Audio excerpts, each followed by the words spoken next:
Okay, tonight, Rabbi Wolbe Sr. apologizes for his illness, but Rabbi Wolbe Jr. and myself, Alex Pfeffer, have stepped in to present to you the wonderful world of kosher.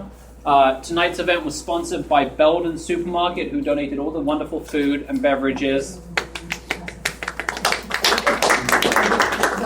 In case he wants to hear the recording, do that again. Okay. Kosher Awareness Month, which is the whole of March, we have a whole bunch of events. This is one of them, is about showing the people that kosher is easier than you think, kosher is more accessible than you think, and kosher tastes better than you think. These are all new products that went kosher in the last 12 months, or actually new products. And Kosher 101, which we're about to start, is basics, very simple, clear, fundamental understanding of kosher in a way that'll make it very simple whenever you go shopping, etc. You have on your chairs a kosher guide to Houston, everything you want to know about Houston specifically, where the restaurants, bakeries are, some basic questions like what doesn't need supervision ever, those are all in there. And the little blue cards that we put out find their home in your wallet, and anytime you're in a supermarket and you see a kosher symbol you don't recognize, most likely it's on here. 97% of what you see will be one of these. This will cover most of what you'll see here in Houston. All right, so without further ado, if you don't take your seats, fire away, Rabbi. One more thank you. Thank you so much to Rabbi Gabriel Jackson and the Bella Jewish Center for opening up their doors for HKA and Torch. They're good friends, and we're happy to partner with them on this and other events, Mr. Shem, many more.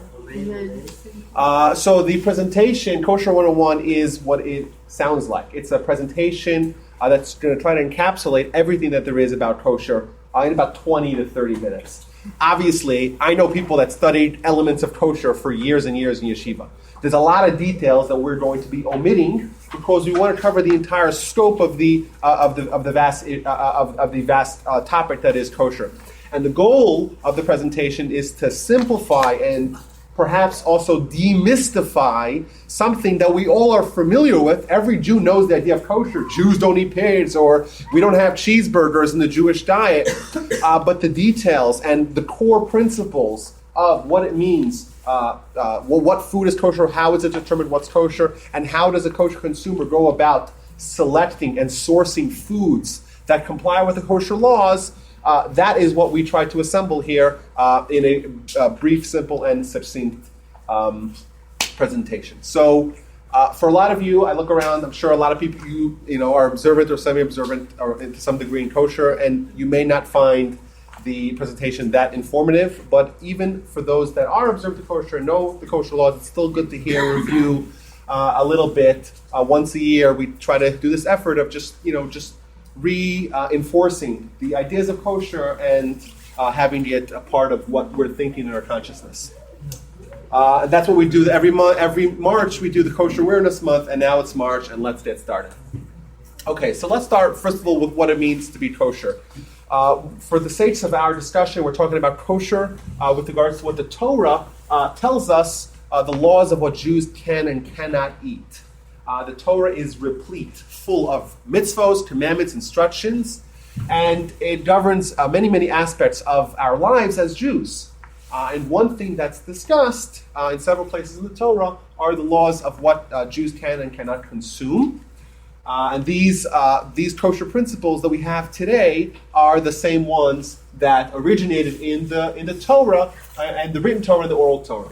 Now, item number 2 here is the reasons behind it are not known to us clearly. The Torah doesn't go out of its way to explain to us why. And that's also a principle in many things in the Torah. The Torah tells us, don't take wool and linen and mix it together and wear it as a coat. So this coat's made out of cotton. But, were it to be made out of wool and linen, despite the fact that wool is permissible to be worn, linen is permissible to be worn, if they're mixed together, it can't be worn. Why? Because the Torah says so. Does it make sense to us? No. The kosher laws, ostensibly, don't make any sense to us. Later on in the presentation, we'll see that there are practical benefits. But from the get-go, it's important for us to realize that the reason behind this is because it is thus instructed in the Torah.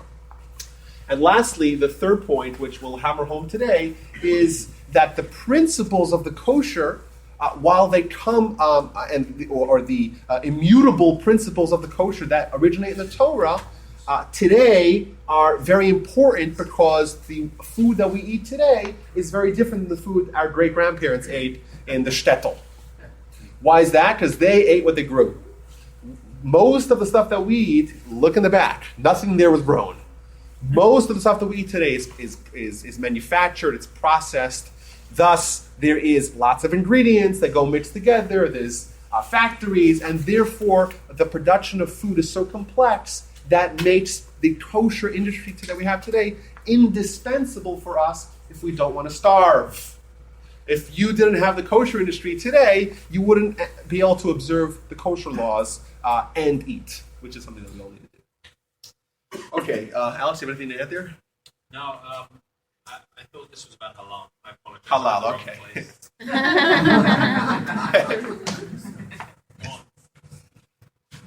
Okay, so now a few important little tidbits of to talk about before we move into the actual kosher laws. To claim that you're kosher today, there's many regulations in the United States regarding the permissibility of a food manufacturer to claim that they're kosher. They have to indeed be kosher as we define kosher. It's very hard for a manufacturer to write on their label kosher when it indeed is not kosher. And that is a wonderful thing. We have a wide variety of kosher agencies that they provide the supervision and certification of all the kosher products. They actually go down to factories and they investigate everything that goes into a product and the production process and procedure and the equipment, and they decide whether it is deserving of a kosher stamp or not. But when you walk in the aisle in your store, all you need to do is see the finished product, and if it has one of these labels, then you know that all the due diligence was done, and the kosher certification that is applied to the product ensures you that what indeed you have and you can consume is indeed kosher. And this is a nice example. You see the picture at the bottom right is a picture of a kosher McDonald's that they have in Israel. If you go to any McDonald's here, it's not really kosher. Of course, I'm sure everyone knew that, right? Not kosher, that's right. But in Israel, because there's obviously a high concentration of kosher consumers, they made an effort to make it a kosher McDonald's. So how did they do that? They took one of the kosher agencies, presumably one of the locals. In Israel, they actually have a state-sponsored, the rabbinate. They provide a lot of kosher infrastructure in Israel. And they went in there, made sure that all the food was kosher, everything was sourced from kosher products, no milk and meat were mixed. Thus, they were able to give the kosher stamp, and indeed, it is kosher, and you can go consume it as a kosher. Yeah, you have feels a little weird, right?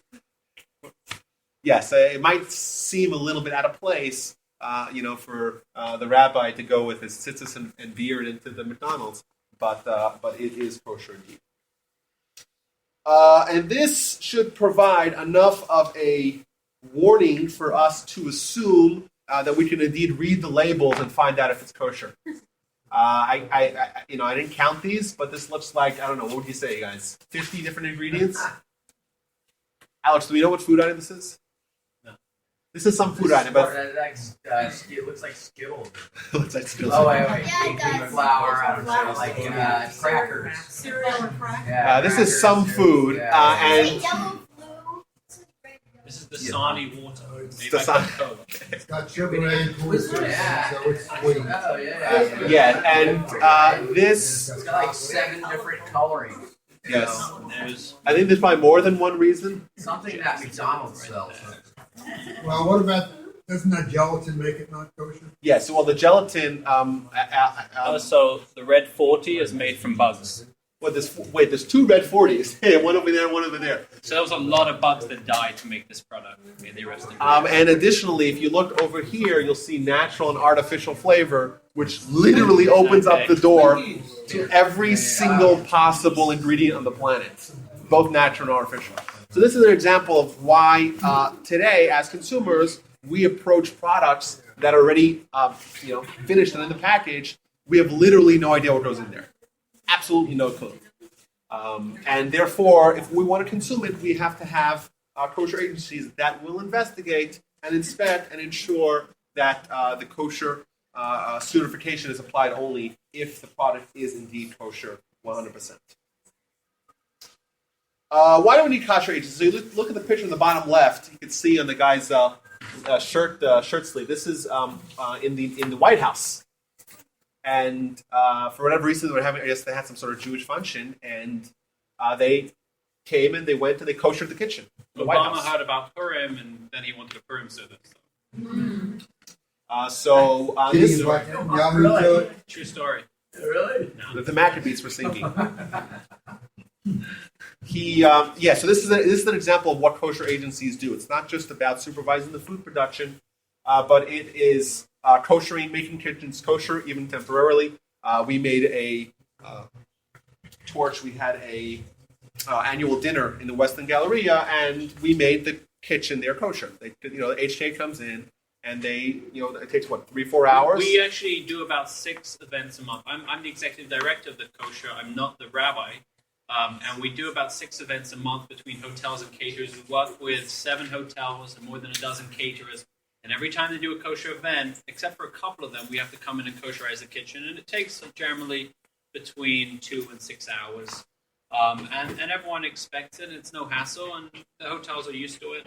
It's just easy, but you didn't have the rabbis trained in this. Some other rabbi is going to take them 12 hours, and they got to stop production, and it's a whole mess and a headache. It makes it viable. We'll say yes to any caterer who calls us to do kosher. It's just there's a lot more prep that has to go into that. So, I have a question. What can you describe some of the prep that goes into that? So the ovens have to do a proper self-clean, and everything has to be cleaned before the rabbi comes in. Often, like you see there, they have to, part of the koshering for a lot of the items is immersing it in boiling water. It's not complicated. We don't use blowtorches, as the myth goes.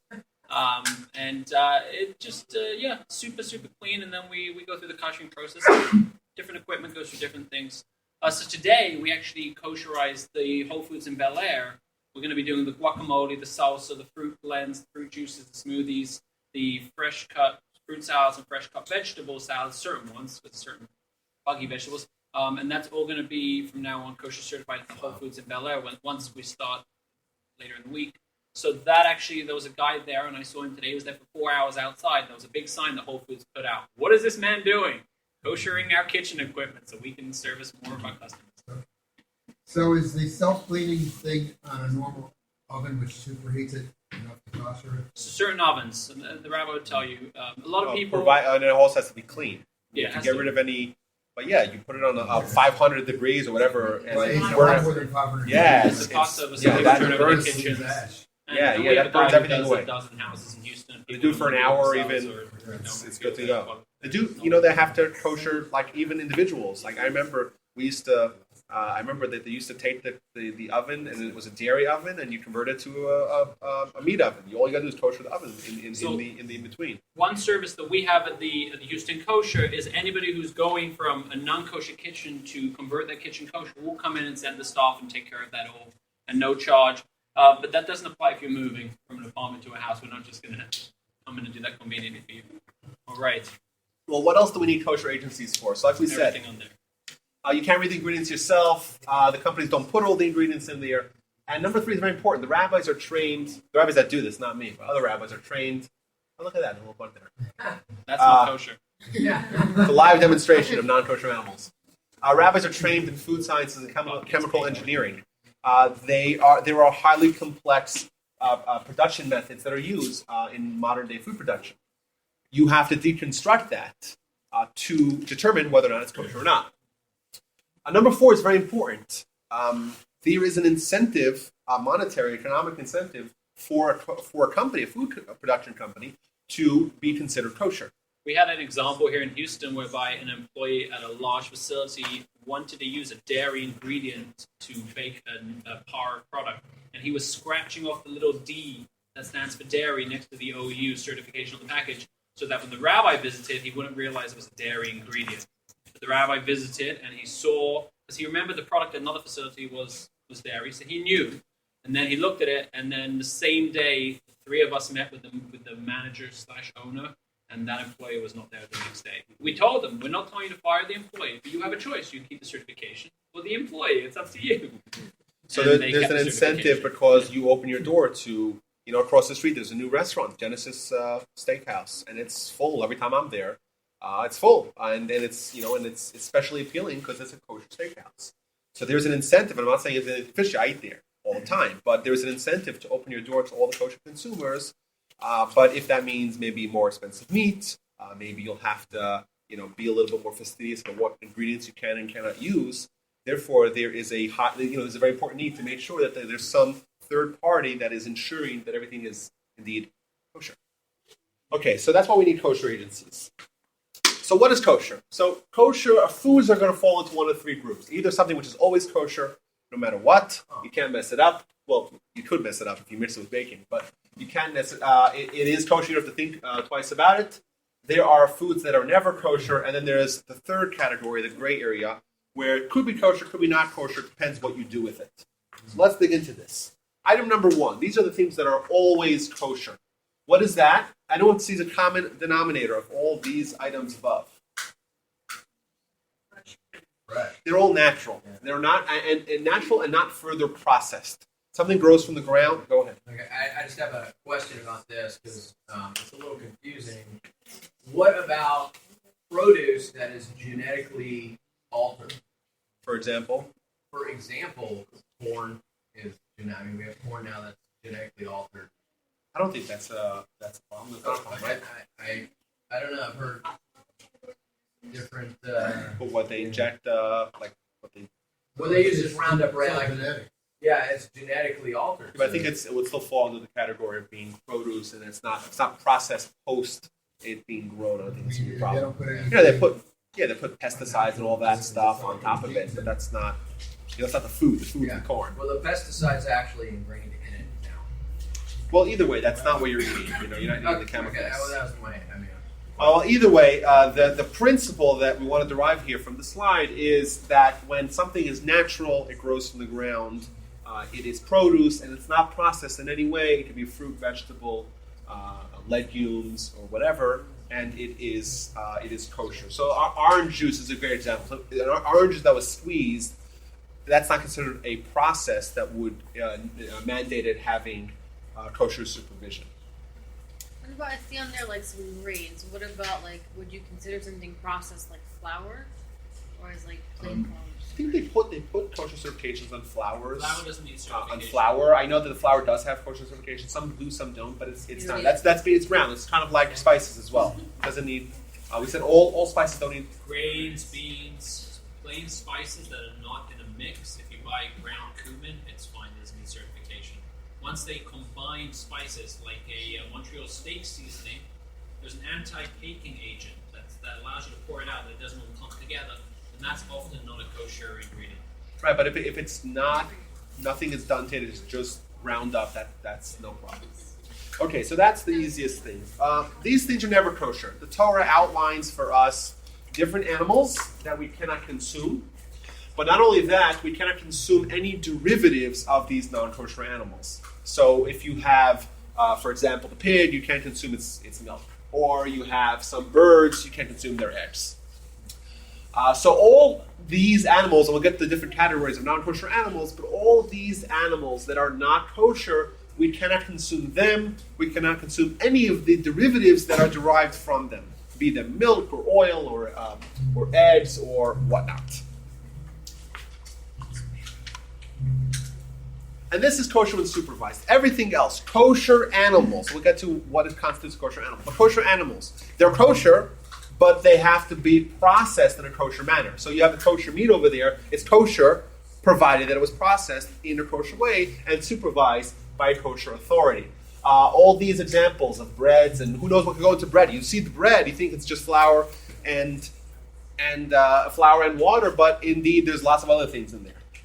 And who knows? It says natural flavors or some preservatives or whatnot. You have no idea what goes into that.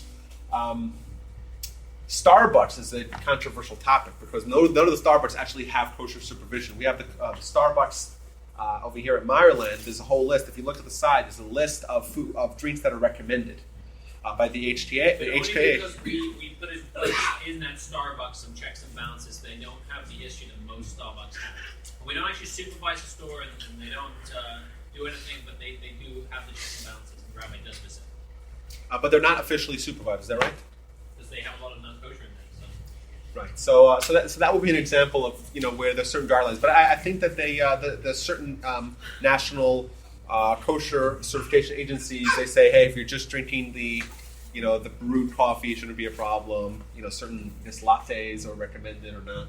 Either way, this third category is where you really need the kosher agencies to review all the ingredients, the process, the equipment, to make sure that the final product is kosher. Okay, so what constitutes a kosher animal? What constitutes a non-kosher animal? So as we all know, the rules for kosher are that for beef, for meat, the animal has to have split hooves and chew its cud. It has to have shchita. Shchita means it's slaughtered in the kosher fashion. The blood must be removed. And lastly, it has to pass a very rigorous post-shchita inspection. The halacha is, the law is, that for an animal to be kosher, not only has to be a kosher animal, it has to be slaughtered the proper way, you have to remove all the blood, but additionally it has to be a healthy animal.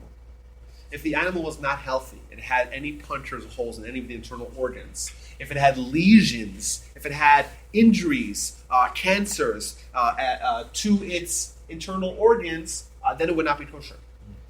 Now, like the Rambam Maimonides, when he talks about these laws, he counts 70 different illnesses that could plague an animal and render it unkosher. Now, what happens in a kosher slaughterhouse when they slaughter an animal and they find something wrong with it? Animal had cancer, an animal had some sort of internal injuries. What do they do with it? What do they do with the animal? They throw it out, you think? No, they pick it up and put it in the non-kosher section. That's what they do. Out of every 10 animals that they chef in the kosher manner, only 3 of them end up on your plate. And so even though all 10 animals were checked to see if they were healthy, if they were going to survive another year, so you're paying for the rabbis to check those 10, that cost only gets applied to the 3 cows or 3 chickens out of the 10 that end up on your plate. Hence, really, the slight difference in cost that we have with our meat. Yeah, you can't just shoot the animal in the head and kill it like that. You have to have a highly trained, highly specialized shochet.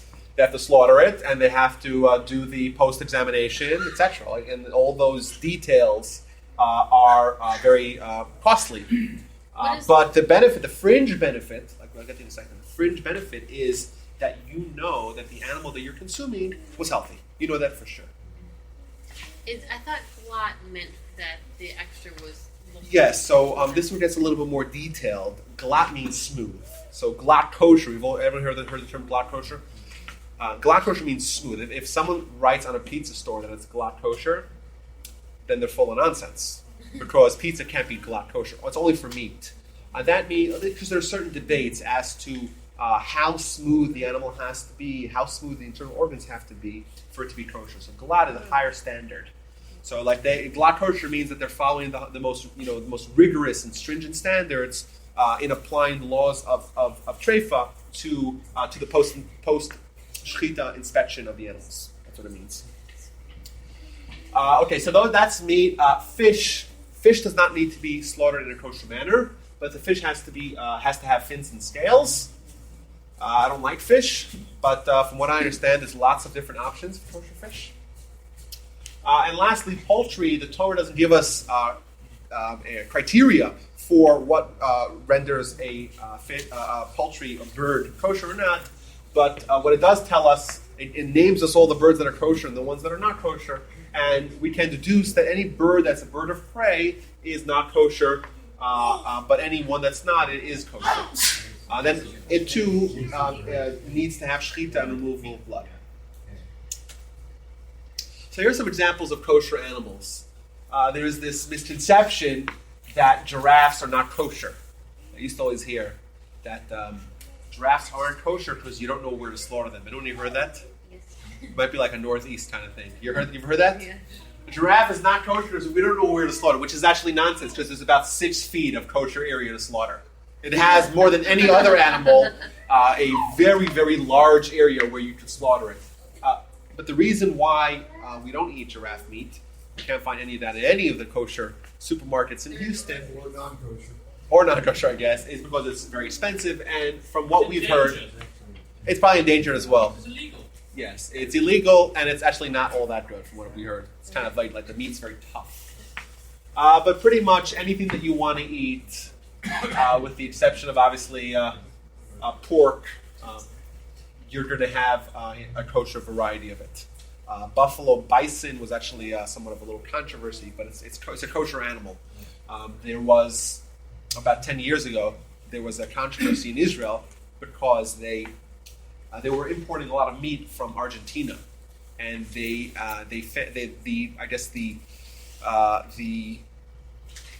cow or the beef that was local to that region had this like hump on the back of its neck. You remember that? Remember this? There was this. I remember it was this huge controversy. It's like, oh, what can we do? Like they found this cow that had some sort of hump. I thought, is this a different cow? Is this a kosher cow? I think that was clarified. But pretty much any animal that you want to consume is kosher.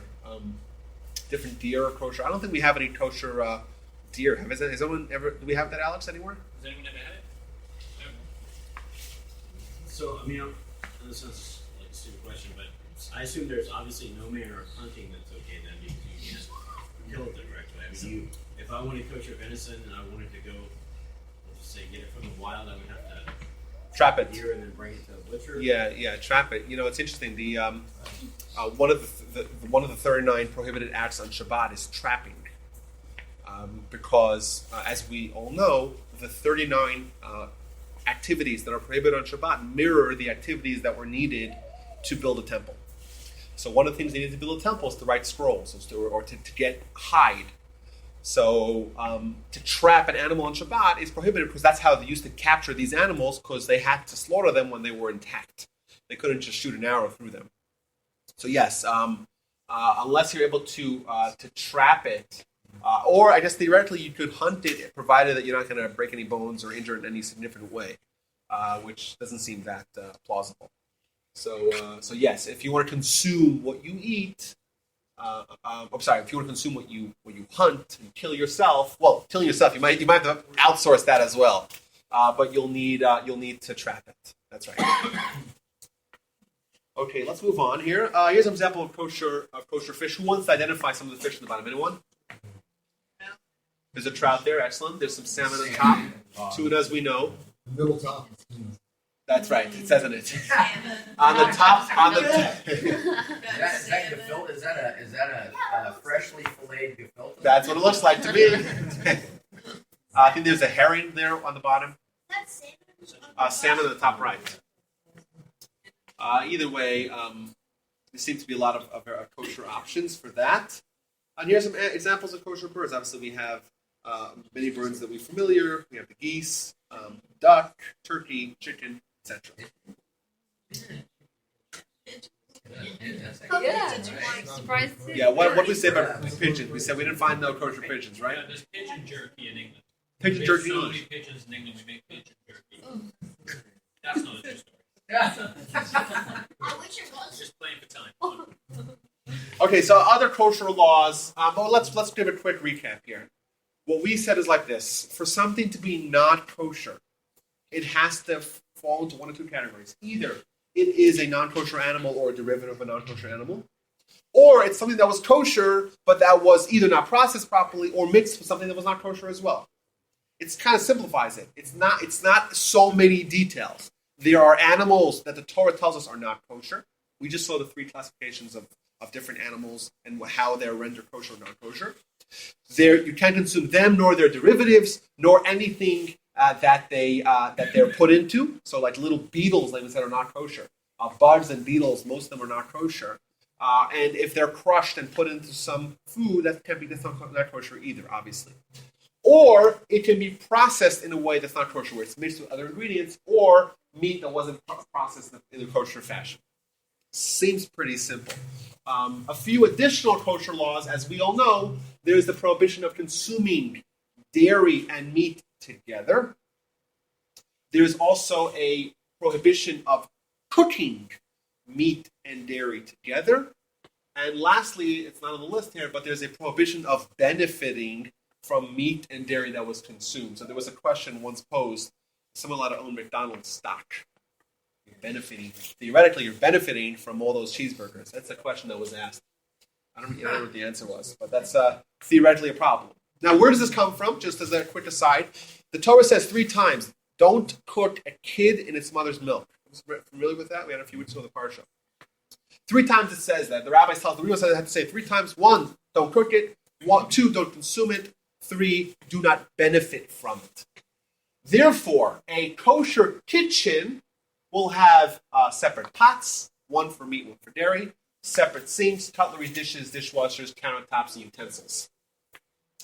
A lot of the extra credit study that we do when we learn kosher deal with all the details of what happens if you have a dairy fork and it went into your cholent pot, or you had a spoon that you used for both meat and dairy. And, when was it? What kind of pot was it? How hot was the pot? When was the last time it was used for?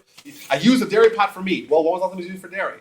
What was it used for? All of those details are complex, and that's where you actually call up the rabbi. 1 to 6 hour dairy break after eating meat, following tradition. So if someone consumes meat, there is a rabbinic edict that they have to wait some time before they were to go on and consume dairy. Well, depends what kind of milk. There's certain cheeses that provide the flip side, but usually not. Usually you can have your ice cream. You finish your ice cream. You make sure that you don't have any dairy in your mouth. So if you don't have the taste of dairy, you can wash it out, take a drink of water, or you can wait 5 minutes, and then you can go on to meat. So usually it's not a problem. But there are some cheeses, some hard cheeses that are indeed that the other way would apply. And then there's foods. All of the foods that are not meat or dairy are parv. Fish is parv, by the way. Poultry has the same law of meat with regards to not mixing it with dairy, and that is of rabbinic origin, but as equally as binding. Other kosher laws, and we know we have Passover coming up in a month, and Passover adds a whole other dimension of kosher laws, and that's because one of the primary laws of Passover is not to consume any leavened bread. So any bread that was left to rise, any flour and water that was left together in a rows, that is prohibited in Passover, during the 8 days of Passover. Thus, cookies, beer, cereal, breads, and even items that have a small amount of grain products are going to be prohibited to consume during the holiday of Passover. And therefore, there is a burgeoning industry called the Kosher for Passover industry, and every year there's hundreds, maybe dozens of new products that are certified kosher for Passover. It seems like it's becoming easier and easier to not necessarily have that. I remember growing up, I used to always think like Passover was like it was the same meal. 8 days, twice a day, 16 of identical meals. That's what in my head it was always like. And then there would be one cake, one like kosher for Passover cake. And nowadays it's just there's everything there is. They made like kosher for Passover pizza. They used only apple juice or matzah meal and whatever. Okay, if you're Sephardic, by the way, your Passover is going to be a lot easier because you can have kitniot, and that's other grain products like rice and corn, and that should be a lot easier. I was actually given a class on Sunday, and one of the guys mentioned, it was a class on a totally different topic, but the guy says, "Oh, for Passover, my wife and I decided that we're Sephardic." That's what he said. We decided we can't live without rice or corn for 8 days. Okay, so here are some food items that are often not kosher. We mentioned already gelatin, certain emulsifiers. Carmine is made out of beetle blood. That you said is red number 40. Is that right? It's different names, right? Different names. These are the most common reasons why food items aren't kosher. Every 3 companies that call us to go kosher here in Texas, just think out of Louisiana, only one of the 3 can be kosher. Normally it's an ingredient issue. Gelatin's the most common. As well as sometimes they're just making other trade products from the same equipment. Cheese has got a lot of requirements on the kosher, so cheese is just by certified. Beetle blood, carmine, and that yolk plate, that's what makes it red. A lot of yogurts use it. The red Starbucks Frappuccinos used it until a couple of years ago they switched out of it because of public pressure. But yeah, a lot. Wasn't M&M's for many years wasn't kosher because they used the I think it was M&M's. They used the carmine for the red, candy cover to the chocolate. What is it about the gelatin that makes that makes it Because it non-kosher. comes from different from animals. Right? From different animals. Yeah, it's from different. Which animals do they come from? Mostly pigs is the cheapest, Really? but then fish it has to come from a kosher fish. In Israel, every time you take any product and they make it kosher in Israel, why they just switch out fish gelatin, which is more expensive, but hey, it's not a problem. That's kosher fish, and fish don't have any requirements. And like we said, if anything like the non-kosher animal and any of its derivatives are going to be non-kosher. So if there's some oil that comes from the pig, it's not going to be kosher. Facility equipment produces non-kosher. So Alex mentioned last time that there are certain facilities that we have that are producing tacos, right? It's tacos, and they have kosher runs and they have non-kosher runs on the equipment. But the rabbis come in, either the rabbis come in and kosherify it before they do the kosher run, or they have designated equipment that they use only for kosher. But that's obviously why you need that go-between to ensure that everything is kosher. Some foods have high bud contamination. So if you can consume a food, but it has mixed in with it other buds, and those buds are not safe for consumption under kosher laws, they would not be able to pass the kosher test. This is shocking, but according to the FDA, the average person eats a pound of insects per year, mostly mixed into food. So the idea being that the standards, you know, yeah, Vegetarians consume much more than that. So what's actually interesting is that the standards that the kosher agencies are going to have are more rigorous with regards to contamination than the FDA has. So you have a nice, a pretty disgusting fact, but peanut butter is allowed on average of 30 insect parts per 100 grams in order for it to still not be considered contaminated. But the kosher, one of the fringe benefits, like we said, of consuming kosher is that the standards that they have for ensuring that the buds are not going to make it into your consumption are more rigid and rigorous than the FDA will have. So is the kosher standard for peanut butter 0 parts? No. So what do they do in Jif and Skippy? Listen. When you get that crunchy peanut butter, now you know. Yeah, well, the kosher, they have their standards as well. I'm saying, could you ensure that not a single bug ends up in?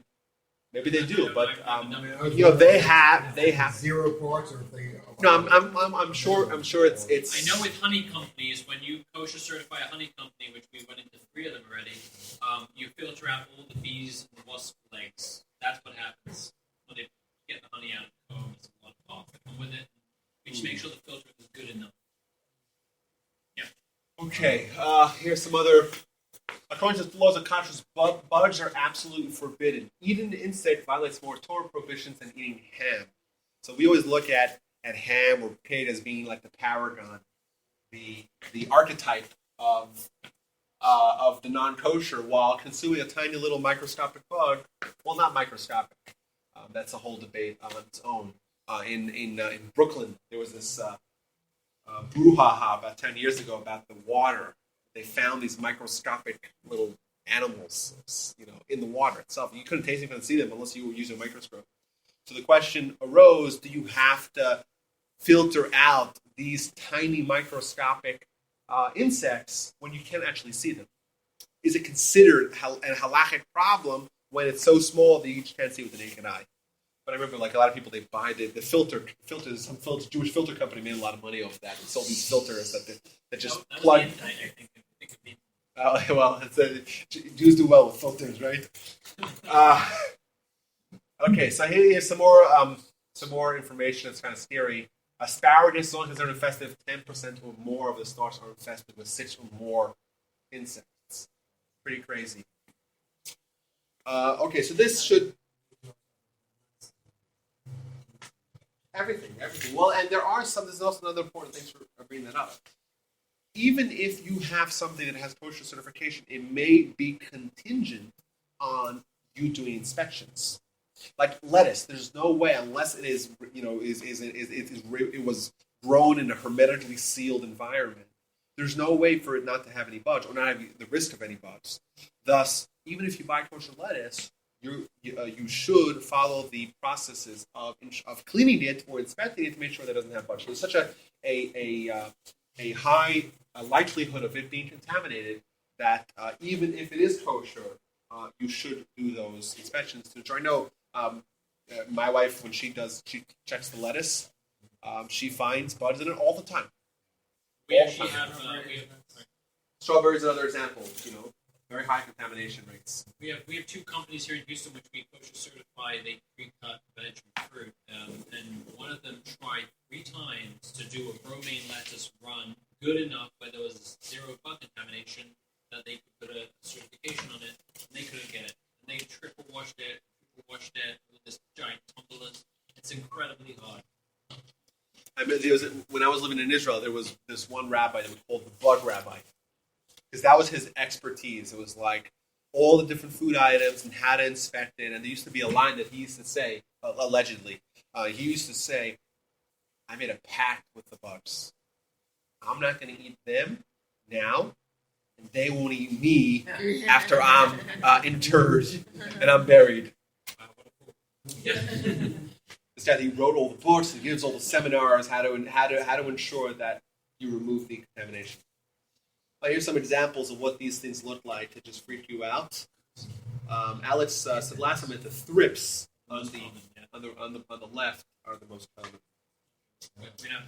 Okay, natural flavors. You'll say, "Hey, it's all natural," right? It could be all natural, yet to be 100% not kosher, right? The pig is a natural.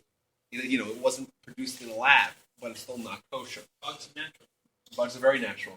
And from the oranges to the orange juice, it goes through some process like that, and who knows what goes in, what goes out. Thus, it requires kosher certification throughout. Yeah. Here's a great example. Like, you buy in the store the finished product on top. What goes into the product could be any one of thousands of different ingredients. And, using, who knows what kind of flavors or chemicals or whatnot to make the final product. So what the kosher agency does is they actually go get down and dirty with the food production and go to the facilities and go to the factories and inspect all the ingredients and and delve into the complexities of the food production. And they can tell you one way or the other. If you look at the top right, you'll see a little OU there. There you go, little OU. They actually did all this research. They went to they saw how they're doing, what ingredients are going in, what processes are being done to the ingredients, and they determined that it is indeed kosher. If we didn't have them, we would know. There's no way we could consume such a thing like that. Like we said, there are some fringe benefits of keeping kosher. The reason why we keep kosher is the Torah instructs us, but generally, kosher food is healthy. We know that the killing of kosher animals are humane. In fact, every kosher animal has its vital signs, both vital signs, by its throat, while every non-kosher animal has one vital sign by its throat and one by its neck. Thus, the death of a kosher animal is instantaneous, while the death of a non-kosher animal is significantly less humane. When you eat kosher food's a little more expensive. You could avoid obesity. That's Alex's joke every year. You try not to eat bugs, and you'll never ever eat horse meat. We know that there was a scandal a couple years ago in IKEA where more than 50% of their meatballs had horse meat inside of it. That's disgusting. So this slide will give a demonstration as to what inroads the kosher movement has made in major companies across America and across the world. You look and you see a lot of red companies. It's either because I guess maybe Having a bad day. is that right? But this kind of gives you a demonstration. Like, these are the major players, and they do it because it's economic for them, because it addresses an enormous audience of people that are interested in it. But this kind of shows, like, keeping kosher today in America is not what it was. It's very easy, comparatively. It's never been an easier time to keep kosher because of how mainstream and how ubiquitous kosher food is. Who buys kosher? So it's not only Jews. Of course, it is Jews. But like Alex mentioned, Muslims that keep the halal laws, the Muslim laws of dietary consumption, they can rely on kosher as well. The kosher is more exhaustive than the halal, so they just rely on us. But other people, other religious groups, people that want to avoid lactose, vegans, vegetarians, people who like kosher food, and of course, all the famous people on the right side of the screen. Yes, go ahead. No question about halal. Does it go the other way? Absolutely not. Okay. Absolutely not. You cannot rely on halal for kosher, because like we said, it's more strict. The kosher laws are more strict, so it's more exhaustive. Kosher by the numbers. So there are millions of people that are kosher consumers in America. That does not mean that there are millions of exclusively kosher consumers, but people that look out for kosher. There's thousands of kosher products. Any grocery you walk into America will likely have a kosher aisle. But even if it doesn't have a kosher aisle, even the rest of the aisles, the vast majority of the packaged foods will have kosher. Like we said, the kosher movement has matured to the degree where there's kosher everywhere. Most products that you have in your pantry, even if you're not fully kosher, inspect them. Check it out. And Alex guarantees that you'll have a minimum of 80% of them already be kosher. Most of us are kosher most of the time already, because that's how ubiquitous it is. It's so cheap, comparatively, for these companies to go kosher, and they're able to attract such a wide audience that most of them just do it because it's beneficial for them. It's not so expensive, and it's scalable to the degree where whatever they pay could affect millions of products across supermarket shelves across America. In Houston, we have Randall's, Belden's, Kroger, Costco, Central Market, Ben & Jerry's, of course, all the restaurants that we have. The fantastic restaurant across the street. Highly advise everyone take their significant other on their birthdays, and once you go once, you go back. Fantastic. What is the fast food wrong with? I heard it's kosher, but there's no. Yes, so there's no hechsher, but I guess that the food. I think that the hechsher in the store, the sticker on the well, box. yeah, but not the entire store, like you said. No, read the sticker and it explains But what you can. there's no supervision in the store itself, but in the production facilities where the ice cream is produced, they have supervision there. In the code? Oh, it says. Yeah, it's a reliable. Yeah, Menchie's, by the way, has to be removed. It's got to remove that because they withdrew themselves from the kosher They were supervision. forced by corporate. Unfortunately, but either way, this kind of underscores. You had to read these things that were kosher, and you had to get it kosher, whether it's available kosher, corporate, brand. So this underscores kind of how easy it is for us in Houston, how lucky we are to have so many different kosher options in all the major major supermarkets. Like we said, the purpose of the talk is to present an overview of what kosher is and how a kosher consumer goes about ensuring that the food that they consume is kosher. And this kind of demonstrates kind of how easy it is. Randall's has an enormous kosher aisle and a kosher meat section. Kroger's, Belden's, Costco, of course, has its kosher foods, etc., etc. So that's that. If this is new to you, you could feel safe that you know the basic framework of what kosher is and how you go about maintaining those laws. If you've heard this before, this once again is a recap. It's a way to encapsulate the kosher industry and how a kosher consumer goes about sourcing their food. But lastly, it should reiterate the principle that keeping kosher today is easier than it ever was. Keeping kosher in Houston is something where once you get in the habit of doing it, it becomes second nature. You don't have to think twice about it. And are there any other questions? Alex, yes. Increase the meat. Absolutely.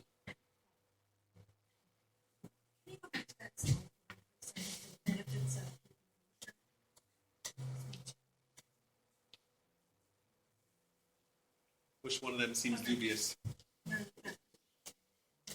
That's that. Thank you all. Any other questions? Thank We you. done. Okay, go ahead. Which is the last slide? That was last slide. Well, there's a joke there. Let's skip the joke. Really? There was a joke there? Oh, sorry. I It's the apologize. first time you've done this? Yeah, go ahead. Explain the Starbucks thing again, because I see them making these bacon, egg, and sandwiches and put them up. Yeah, so the real problem with Starbucks is not necessarily that the coffee is not kosher. Coffee is kosher unless it's flavored.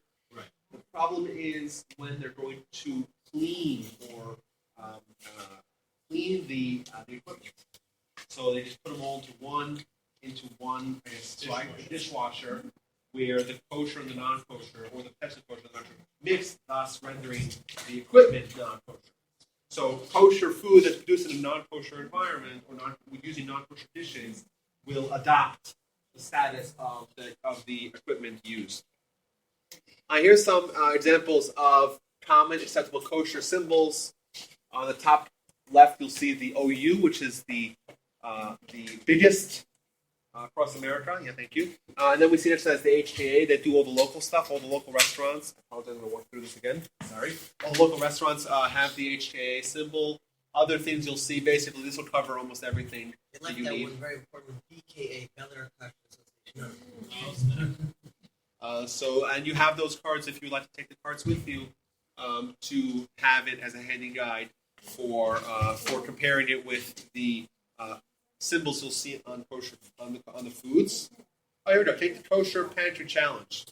Go home after this and open your pantry. You will find between 70 and 90% of what you have there that does not have animal derivative is already kosher. If you're on, we'll take you to the kosher restaurant for lunch. I'm looking forward to that. How do I prove that? You don't. You just we'll take you by your word for it. And this is the joke, Alex, that you were asking about. And the woman's asking for mammals that don't chew their cud and have cloven hooves. She doesn't realize she's in an Indian restaurant. Is that right? Is that the joke? That was the actual. Hilarious. Literally hilarious. So that's that, guys. We're educated, and now we could go about, either taking on some element of kosher if we would like, or, just have a clearer picture about the laws of kosher and how we go about fulfilling them. Thank you so much, and please partake in all the various kosher delicacies that we Sunday is have. the chili cook-off. We'd love to see you all on the JCC the entire day. It's an incredible event. The whole town should come out. The biggest Jewish event of the year. You should participate. Even if you don't like chili, there's tons of stuff to do, and there's tons of booths. And